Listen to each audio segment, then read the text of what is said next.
ত্রিপুরার পর্যটন মন্ত্রী জানান, এর আগে বাংলাদেশের সরকার ভারত ও বাংলাদেশের মধ্যে আন্তর্জাতিক বিমান পরিষেবা চালু করতে রাজি হয়েছিল। পাশাপাশি উত্তর পূর্ব ভারতের রাজ্যগুলোতে বাণিজ্যের প্রসার ঘটাতে তারা চট্টগ্রাম সমুদ্রবন্দর ব্যবহার করতে দিতেও রাজি হয়েছিল। অশান্ত বাংলাদেশ হওয়ার কারণে ত্রিপুরা থেকে সরাসরি আন্তর্জাতিক বিমান চালু করার পরিকল্পনা স্থগিত রাখতে হয়েছে। পাশাপাশি ভারতের উত্তর পূর্বের রাজ্যগুলোতে যাতে বাণিজ্যের প্রসার ঘটানো যায় তার জন্য চট্টগ্রামের সমুদ্রবন্দরের ব্যবহারের যে পরিকল্পনা করা হয়েছিল তাও আপাতত বাস্তবায়িত করা সম্ভব হচ্ছে না। শনিবার এমনটাই জানিয়েছেন ত্রিপুরার পর্যটন মন্ত্রী সুশান্ত চৌধুরী।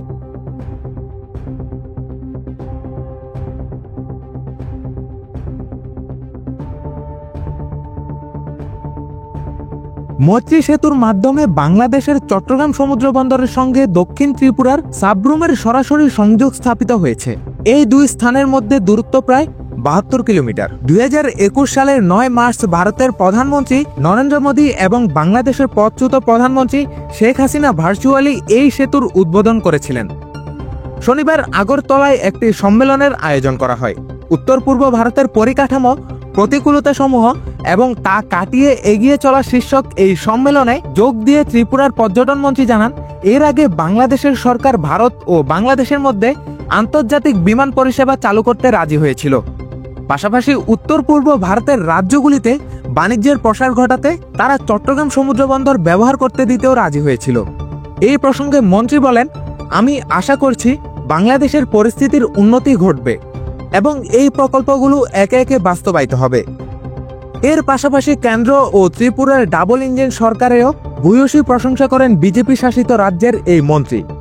তিনি দাবি করেন, দেশ স্বাধীন হওয়ার পরও এত বছর কেটে গেলেও অতীতে কখনো উত্তর পূর্বের রাজ্যগুলোর উন্নয়নের দিকে সেভাবে নজর দেওয়া হয়নি, কিন্তু বর্তমান সরকার দেশের এই অংশের উন্নতি সাধনে দৃঢ় প্রতিজ্ঞাবদ্ধ।